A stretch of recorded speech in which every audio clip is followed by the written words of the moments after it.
ની આ ભાજપના પૂર્વ 4 નગરસેવકોએ શું કામગીરી કરી છે તેની મારે ચર્ચા નથી કરવી। મકાન તોડવા આવી ક્યારે આવી?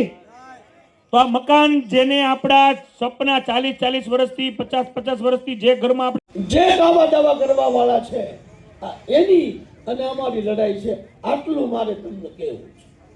તમે અરવિંદ પરમારને તમે કોઈ ક્યાંય અડતા નહીં, બધાને જીવનું જોખમ લાગતું હતું ત્યારે સૌથી પહેલું મરણ હિન્દુ સમાજનું સવિતાબેન ભોઈ નામના લેડીઝની સભા કરવા વાળા। બાકી અંદરથી જો કોઈ નાનો માણસ, જો કોઈ ગરીબને કોઈ ખોટી રંજાડ કરશે તો અંદરથી મારા છે। લોકોને દુઃખ હોય તો એને પણ દુઃખ લાગે એવા ઉમેદવારો કોણ છે? અને માત્ર એન્ટ્રીઓ પાડી અને કોઈના મકાન ખાલી કરવા। રેલવે ગ્રાઉન્ડ પણ બંધ કરી દેવામાં આવ્યું છે। જે યુવાનો પોલીસની તૈયારી કરતા હોય, આર્મીની ગ્રાઉન્ડની તૈયારી કરતા હોય, તે યુવાનો અત્યારે ક્યાં રનિંગ કરે, કેવી પરિસ્થિતિનું નિર્માણ કર્યું છે આ સરકારે આપ જોઈ શકો છો। આપણા ગરીબ અને મધ્યમ વર્ગના લોકો સારી એવી નોકરી ન મેળવી શકે, કોઈ પોલીસમાં ન જઈ શકે, કોઈ આર્મીમાં ન જઈ શકે તેવા હથકંડાઓ અપનાવી રહી છે। આપ સૌને મારે કહેવું છે, અશ્વિનભાઈ આવો, એ અરવિંદ બોલે, અમારે ત્યાં ગટર ઉભરાણી છે, તાત્કાલિક આપદાત માર થઈ જવી જોઈએ એવા વોટથી તમે એમ્બ્યુલન્સનો ડ્રાઈવર। આ હકીકત હું તમને એટલા માટે કહું છું કે ત્યારનું કેવું ભયાનક દ્રશ્ય હતું આપની સમક્ષ મૂકવામાં। અમે બધા ત્યારે ઓલા ગરીબ ગુજરાતના, તમે જો મારી ગુજરાતના બહેનોને ખાતામાં નાખો ને, કેમ એને નથી નાખતા? ગુજરાતના બહેનોમાં નથી? આ સર તમે જ્યાંથી મોટા થયા છો છે તો બે ગુજરાતી જ છે ને? ત્યાં જઈને તમારે જાહેરાત કરી 500 નો બાટલો આપતો, અમને શું કામ 1100 માં આપો?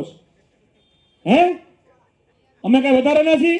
તમને અમે આગળ મોર કર્યા એ અમારી ભૂલ, અમારું પાપી। એટલે હવે આ ભાજપાપથી બચવાનું છે। આ લોકો 30 વર્ષથી ભાવનગર મહાનગરપાલિકાના શાસનમાં બેઠા છે, ભાવનગરને ભાંગી નાખ્યું। સાચી વાત કે ખોટી વાત? આ આપણું ભાવેણા કહેવાય, મહારાજા કૃષ્ણકુમારસિંહજીનું ભાવનગર કહેવાય। હવે આપણી એકમાત્ર સરટી હોસ્પિટલ હતી એને નારી લઈ જાય છે। ઓકે, તમારા નામથી? મનોહરસિંહ ગોહિલ લાલપા, પ્રમુખ ભાવનગર શહેર કોંગ્રેસ। આજ રોજ કુંભારવાડા વોર્ડ નંબર 2 ખોડલ ચોક ખાતે અત્યારે કોંગ્રેસના તમામ ઉમેદવારોની એક જંગી જાહેર સભા યોજવામાં આવી હતી। તમે કુંભારવાડાની મુખ્ય સમસ્યાની વાત કરો તો આજથી 5 વર્ષ પહેલા ભારતીય જનતા પાર્ટીના મેનિફેસ્ટોમાં વાત હતી કે આજે કુંભારવાડાનું ફાટક જે કહેવાય ત્યાં અમે અંડરબ્રિજ બનાવશું, જ્યાં ગઢેચી વડલાથી નીકળતું ફાટક હજી સુધી બન્યું નથી। આવા ઘણા બધા મુદ્દાઓ છે જે ભારતીય જનતા પાર્ટી ગઈ વખતે વચન આપ્યા હતા પણ સોલ્વ કરી શકી નથી।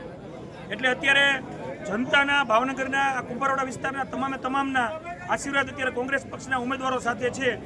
અહીંના લોકોએ વચન આપ્યું છે કે અમે 4 ઉમેદવારને જંગી બહુમતીથી જીતીને મોકલશું અને તમામે કોઈ પણ શરત વગર આ કમિટમેન્ટ આપ્યું છે।